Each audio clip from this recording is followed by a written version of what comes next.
Bonjour à tous et bienvenue dans ce Zoom. Aujourd'hui à mes côtés, François Bousquet. Bonjour monsieur. Bonjour. François Bousquet, rédacteur en chef de la revue Éléments. Vous signez la préface de cet ouvrage de Georges Guiscard, Le privilège blanc, qui veut faire la peau aux Européens. Tout un programme. Vous êtes donc l'auteur, comme je le disais, de la préface, cet ouvrage publié aux éditions de la Nouvelle Librairie. Commençons par le commencement, François Bousquet. Quelle définition donneriez-vous à ce privilège blanc ? Difficile de répondre, on peut la donner une définition assez brève du privilège blanc. C'est la notion, le concept de privilège blanc postule que les blancs bénéficient d'un privilège de fait, la plupart du temps inconscient, dans des sociétés qui ont été pensées, créées pour eux et rien que pour eux. En d'autres termes, c'est-à-dire que vous pouvez être raciste sans le savoir, en fait. Comme on est chez Molière, on en reviendra, on est vraiment dans le théâtre de Molière. C'est-à-dire que nous, en tant que Blancs, nous disposons d'un certain nombre d'avantages qui sont qualifiés de systémiques. Avantages dont ne profitent pas les populations non racisées. On est vraiment dans le jargon de Molière, de Trissotin, le trois fois sot. Les non racisés, ce sont les gens de couleur, quels qu'ils soient, qui eux ne bénéficient pas de ce privilège. Donc le privilège blanc, c'est l'ensemble des avantages dont nous sommes, Pierre Bergerot et moi, François Bousquet, censés être les porteurs dans des sociétés européennes. Alors, est-ce que ça voudrait dire qu'un blanc qui s'exporte en Afrique aurait toujours ce privilège blanc? Dans la tête des théoriciens de la notion du privilège blanc, oui, parce qu'il est quasiment universel. La domination blanche s'étend sur la planisphère. De fait, il y a eu une domination européenne, donc on peut l'apercevoir comme une domination blanche pendant plusieurs siècles, 6, 7 siècles. La projection Mercator, c'est-à-dire la projection de la carte du monde, place au centre du monde l'Europe, bien sûr. Mais nous n'en sommes plus là aujourd'hui. Mais dans l'esprit des théoriciens et des intellectuels qui portent cette notion délirante de privilège blanc, où que vous alliez, vous bénéficiez d'un avantage comparatif, pour recourir à un langage commercial, sur des populations qui ne sont pas blanches. C'est l'acceptation d'un racisme, au final. C'est le paradoxe de cette gauche antiraciste. Elle a réintroduit la question de la race massivement, brutalement, de manière obsessionnelle. Rappelons qu'il y a une quinzaine d'années, quand Obama est élu président des États-Unis d'Amérique, la gauche progressiste américaine annonce une société post-raciale. Obama se fait élire sur la notion de post-raciale, ce qu'un Mélenchon aujourd'hui reprend à son compte quand il parle de créolisation.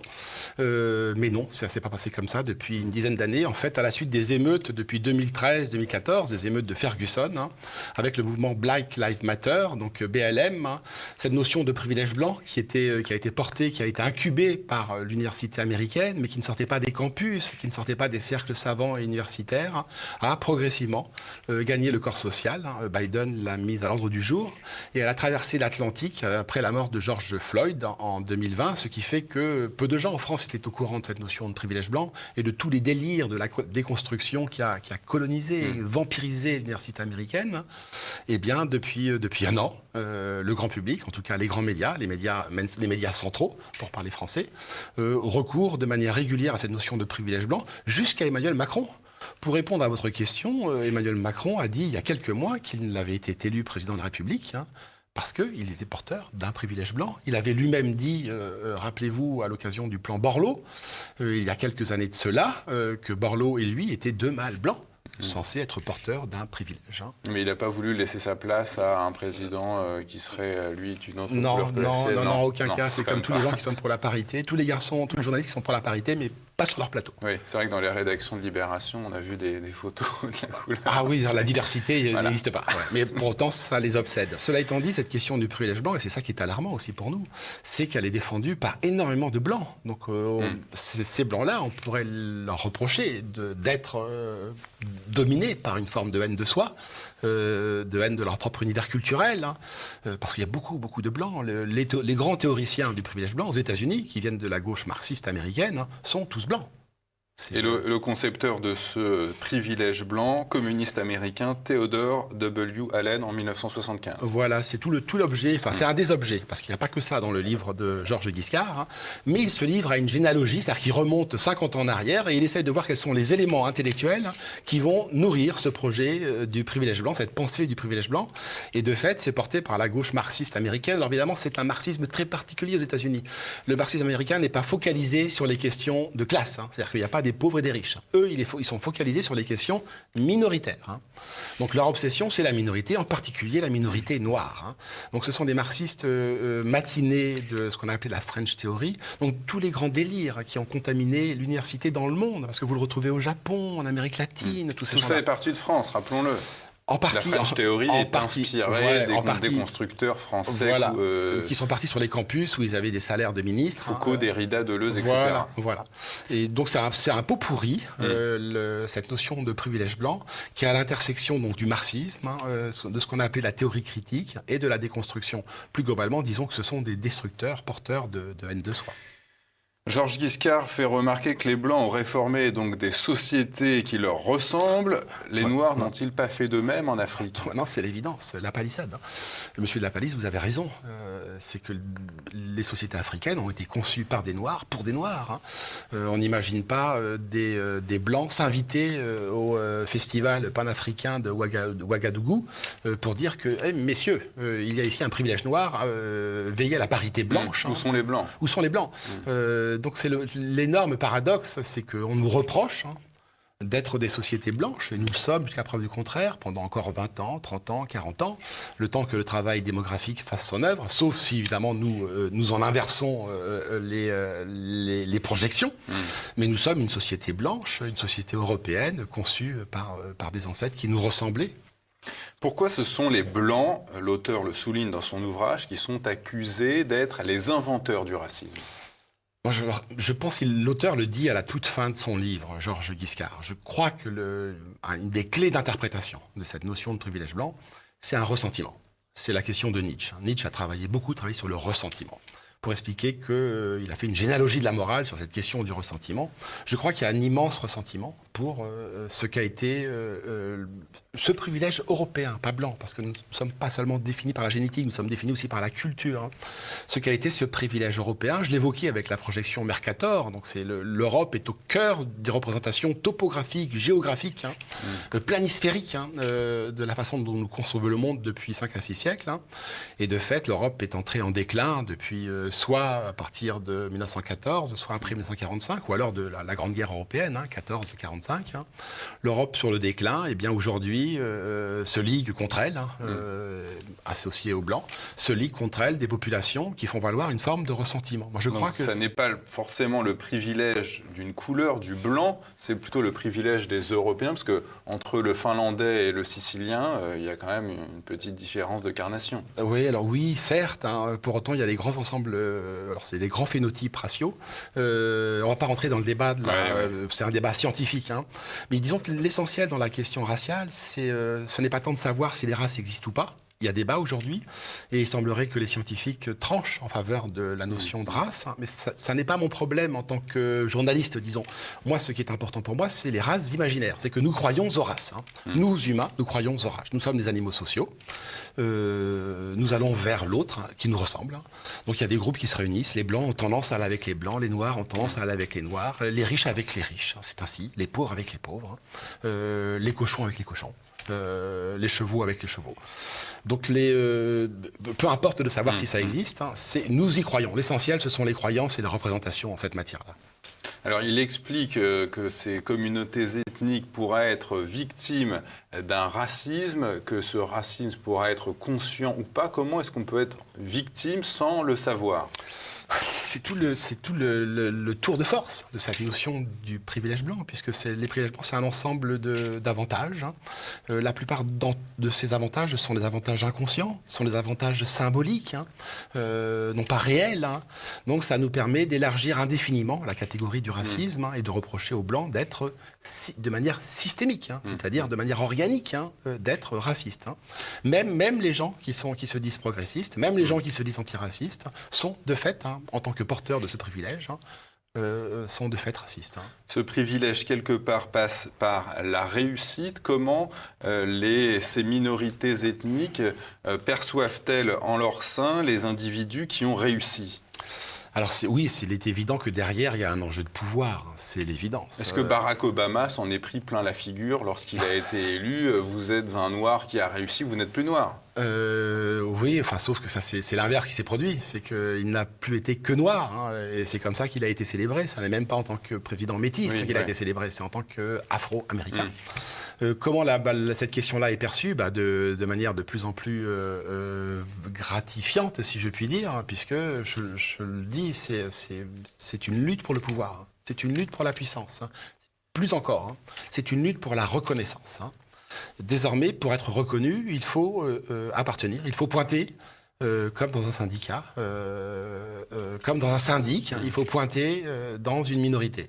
Donc c'est vraiment un enjeu pour la puissance, c'est un enjeu pour la reconnaissance, hein, ce qui fait qu'il y a un rapport de force de plus en plus tendu. Aux États-Unis, on est en train, les Américains, en tout cas la droite américaine, la droite alternative, hein, essayent de trouver des ripostes à cette prolifération des attaques contre les Blancs qui cristallisent en fait toutes les crispations des sociétés multiraciales, qui sont des sociétés multiconflictuelles, qui sont des sociétés multiracistes, hein, dans un nœud qui est indémêlable. On ne voit pas comment on peut sortir de cette folie. Il y a aussi une dimension importante dans cette notion de privilège blanc. Beaucoup d'Asiatiques qui se sont installés aux États-Unis après la révolution culturelle chinoise sont frappés par les analogies qu'il y a entre les délires du maoïsme et les délires du wokisme, les délires du racialisme qui s'emparaient des États-Unis. Il y a une dimension absolument grotesque, absolument. On a l'impression que c'est ubu. Il y a une Nord-coréenne. Alors il faut rappeler aux jeunes auditeurs que pour quitter la Corée du Nord, c'est aussi difficile que de quitter l'Allemagne de l'Est ou la Pologne, que sais-je, la Bulgarie. Avant la chute du mur de Berlin, elle a quitté la Corée du Nord. Elle a traversé le désert de Gobi, c'est des tempêtes. Enfin, elle a risqué 1000 fois la mort pour s'installer aux États-Unis. Et elle se rend compte, arrivant aux États-Unis, que la Corée du Nord est un pays normal. Comparativement à l'Amérique. Hein. Ouais. Son mot, c'est que les Américains sont beaucoup plus cinglés que les Nord-Coréens. C'est-à-dire qu'on est au cœur de quelque chose d'absolument délirant. Il y a eu aux États-Unis une université à Evergreen en 2017 où il y a une révolte des étudiants contre le corps enseignant, exactement comme la révolte des gardes rouges contre les mandarins en Chine en 66, sauf qu'en Chine il y avait des morts, là il n'y a pas de morts. Hein.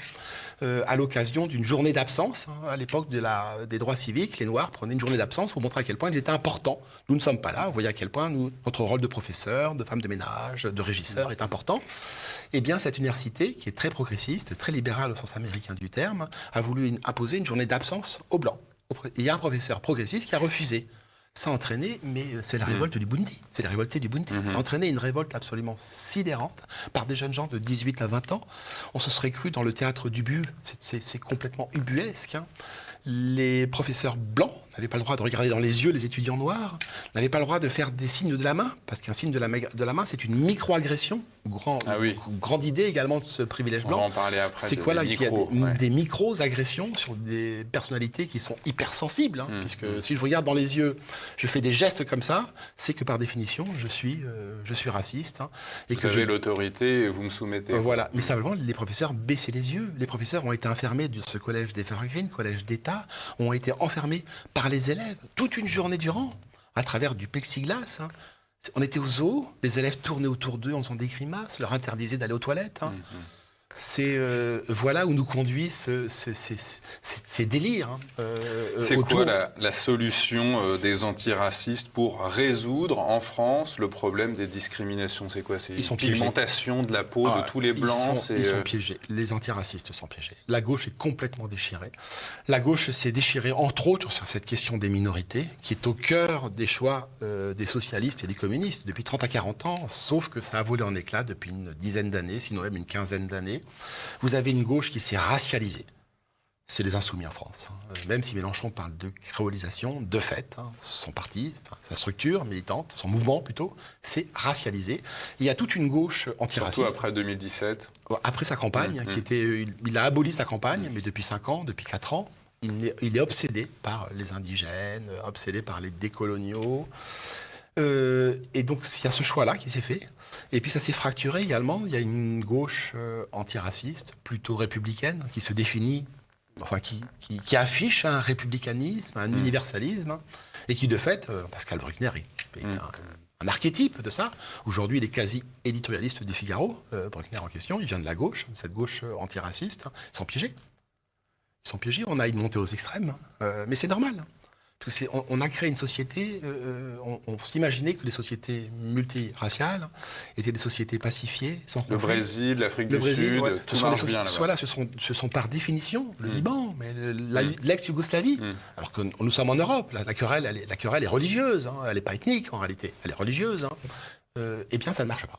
Ça débouche sans arrêt sur ce qu'on appelle des guerres civiles, abusivement des guerres civiles. Hein. Pour la Yougoslavie, c'est une guerre civile, mais pour nous, ça n'est pas une guerre civile en France. Hein. Je ne sais pas si on en est là, mais en tout cas, elle couve. Hein. Elle n'est pas civile, puisque c'est une population extérieure, hein, importée. On ne voit pas en quoi elle pourrait être civile. Mais cela étant dit, on se heurte hein, aux impossibilités de se vivre ensemble. Hein. La lutte est rude, dit l'auteur. Il y a des dominants et c'est à qui souffrira le plus. Mais quelle est en France la communauté qui pleurniche le plus? Là, on se fâche avec tout le monde. Hein. La concurrence, c'est qui le champion de la concurrence victimaire? La concurrence victimaire. Le grand concours. Il est quasiment impossible de répondre à cette question-là, sauf à se fâcher avec toutes les minorités, et Dieu sait s'il y en a en France. Hein. On est pris dans une rivalité mimétique, victimaire. En effet, c'est une surenchère indigne, hein, assez déplaisante, hein, puisque ça induit un changement de la façon dont on se représente le monde. On est passé des sociétés d'honneur à des sociétés de dignité, aujourd'hui à des sociétés de victimes. La chose la plus bankable aujourd'hui sur Terre, c'est d'être une victime. Mais vous le dites, c'est bankable, vous disiez tout à l'heure, c'est d'abord une lutte de pouvoir pour accéder au pouvoir, mais c'est aussi un business. Mais c'est la même chose. C'est le pouvoir de l'argent, le pouvoir politique, le pouvoir médiatique, peu importe. Hein. On a là des leviers de pouvoir, c'est un levier de pouvoir aujourd'hui. Si vous êtes une victime, c'est le jackpot. Hein. Vous gagnez, moi je même fait dans Éléments un papier sur les 26 privilèges noirs, pour faire écho aux privilèges blancs, où je parle de black jackpot, hein, puisque quand vous êtes noir aux États-Unis, vous avez l'ensemble des patrons du Nasdaq, hein, c'est-à-dire l'équivalent de notre CAC 40, hein, qui ont des politiques de discrimination positive à l'encontre des populations de couleur, en l'occurrence noires, hein, parce qu'on a tendance à oublier les Indiens, les Mexicains, etc. Là, les Indiens, on les a enfermés dans des réserves où on les bombarde d'alcool pour qu'ils deviennent complètement sous toute la journée. Ça c'était au XXe siècle. Hein, les choses ont un peu changé. Mais oui, c'est simplement ce qui est facile. Il y a une folie, moi je crois qu'il y a une folie américaine. Les grands auteurs américains, moi j'ai toujours en tête les livres de Chester Himes, hein, qui est un grand romancier noir américain, qui a vécu en France, qui est mort je crois en Espagne, hein, qui était un Européen à sa manière. Hein. Il disait que les deux personnages les plus importants de l'imaginaire américain, c'est le mâle noir, hein, et la femelle blanche, hein, qu'on avait ces deux névroses, hein, ces deux névroses qui dominaient la scène imaginaire, la scène inconsciente américaine. Hein. C'est-à-dire le mâle noir et la femme blanche. Eh bien, la puissance phallique, hein, dans cette névrose américaine, les phobies à l'encontre des Noirs. Que les Américains, il y a un problème avec la discrimination, ça n'est pas un pli. Je veux dire, c'est les sociétés esclavagistes, hein, avec des plantations. C'est pas le cas en Europe. Hein. Aller parler à un paysan du Berry de l'esclavagisme au XVIIIe siècle en France, il ne sait pas ce que c'est. Je veux dire, lui, il connaît les révoltes. Ils n'avaient pas les moyens d'avoir des esclaves. Non, voilà, ils avaient des révoltes frumentaires. Oui, je veux dire, donc c'est un problème qui est spécifique à l'Amérique. C'est une névrose américaine. On a tellement été acculturés, on est tellement devenus américains que désormais, elle traverse l'Atlantique en temps réel, hein, en mondovision. George Floyd meurt. Dès le lendemain, nous sommes submergés par ces thématiques, cet agenda qui est spécifique à l'Amérique, hein, parce que c'est une société qui a été esclavagiste, hein, donc elle doit traiter ses propres problèmes, mais elle n'a pas à les exporter, elle les traite en les exportant. Et nous sommes tellement soumis, nous sommes tellement mentalement colonisés par cette vision des choses, hein, parce que tous nos codes culturels sont importés des États-Unis, que nous en épousons les délires qui nous sont étrangers.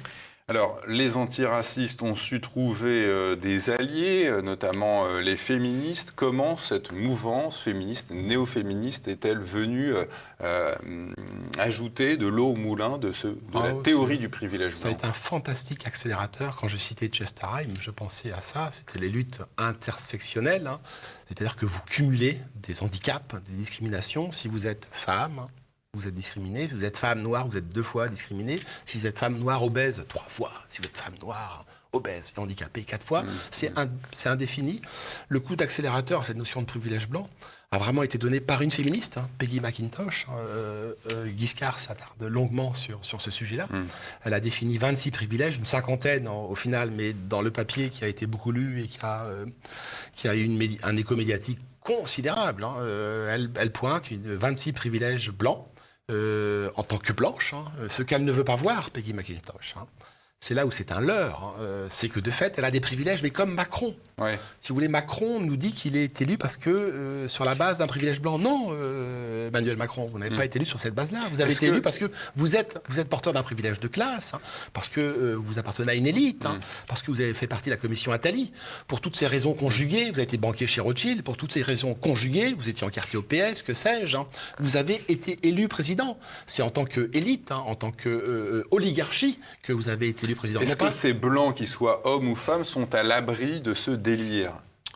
Aux États-Unis, c'est quasiment impossible. Mais nous, Européens non plus. Parce que ça arrive. On l'a vu, un des grands signes. Il y a la dimension religieuse du mouvement Black Lives Matter.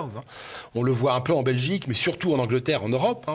On l'a vu lors de l'Euro, c'est avec les joueurs de football anglais, tous, toute l'équipe, de manière unanime, s'agenouille au tout début, avant le lancement du match, en hommage, évidemment, aux victimes noires, des policiers blancs et plus largement de la société blanche, porteuse de cette fameuse servitude volontaire que l'on peut d'ailleurs, par ailleurs, observer aujourd'hui avec cette histoire de passe sanitaire. Les gens se soumettent, mais c'est un petit peu, un espèce de parallèle. Alors en tout cas, oui, c'est vrai dans l'espace anglophone. On a pu penser, je citais le cas de l'Euro et des joueurs de football. Dieu sait si on a une équipe, vous pouvez dire de l'équipe d'Italie, par exemple, ce que c'est que le privilège blanc, c'est une parenthèse. Vous pouvez dire des Italiens que des blancs que c'est une équipe white. Ça, personne ne vous retoquera là-dessus. Sur les réseaux sociaux, même, c'est devenu viral pour dénoncer une équipe qui n'est que blanche. Mais elle est européenne, mes amis. En revanche, si vous dites de l'équipe de France qu'elle est black, comme l'a fait Alefik Kroot il y a une dizaine d'années, vous êtes immédiatement retoqué, vous êtes immédiatement attaqué. Donc vous voyez bien à quel point cette notion de privilège est biaisée, puisque en fait c'est plutôt un privilège noir au détriment des blancs. Je reviens sur la différence avec le pass, en tout cas pour les pays européens du continent. C'est que ce délire du wokisme, du racialisme, des attaques contre la blanchité, c'est tout leur délire, la fragilité blanche, que sais-je, n'a pas encore totalement traversé la Manche. L'Angleterre, plus largement la Grande-Bretagne. La Grande-Bretagne est complètement infectée ou affectée. Je disais sur F de Souche il y a une semaine qu'en Écosse, à l'université de Kent, vous aviez des cours, à la place d'avoir des cours d'éducation civique, l'administration de l'université impose à ses professeurs et à ses élèves des cours sur les propres privilèges raciaux blancs. Un privilège, par exemple, mauvais. On est vraiment dans un truc délirant. On est chez Molière. On est au cœur. Moi, je rêve d'un Molière qui nous balaye tout ça, qui nous refasse le bourgeois gentilhomme et Tartuffe. Un privilège blanc qui est pointé dans l'université de Kent, c'est que si vous portez des vestes d'occasion, un peu grunge. Si vous êtes blanc, on ne va pas vous le reprocher. Parce que ce sera un effet de mode. Ce sera une sorte de snobisme renversé, etc. Une coquetterie à l'envers. Les jeans un petit peu troués. Si en revanche vous êtes noir, si vous portez un jean troué, vous serez clochardisé. Donc voilà ce qu'on enseigne en Grande-Bretagne, aux étudiants sur les campus universitaires. Ça n'arrive pas encore en France, mais de fait, tout l'espace anglophone, donc l'Amérique du Nord, le Canada absolument autant. Justin Trudeau est un champion du monde de la dénonciation du privilège blanc. Sauf pour lui, naturellement. Lui n'est pas concerné puisque lui est porteur d'un privilège immaculé à sa façon. Mais tous les pays anglophones sont affectés. Donc, jusqu'à présent, en tout cas en France, il y a toute une série d'intellectuels, d'académiciens. Moi, je pense à Finkielkraut et à beaucoup d'autres. Brice Couturier, aujourd'hui, qui appartient au camp des néoconservateurs, donc c'est un progressiste, antiraciste. Cela étant dit, ces gens-là luttent pied à pied, en France en tout cas, contre une importation sans inventaire critique du privilège blanc.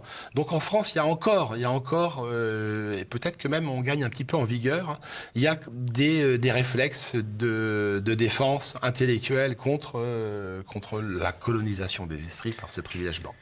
Georges Giscard aborde également ce terme, le woke, éveil en anglais. Il qualifie cette mouvance de manifestation post-protestante, il dit à propos, c'est une église du Christ sans le Christ. Mais qu'est-ce que l'auteur a voulu dire par là? Alors oui, il a raison. C'est là encore, c'est le paradoxe. C'est que ça relève typiquement de la mentalité nord-américaine.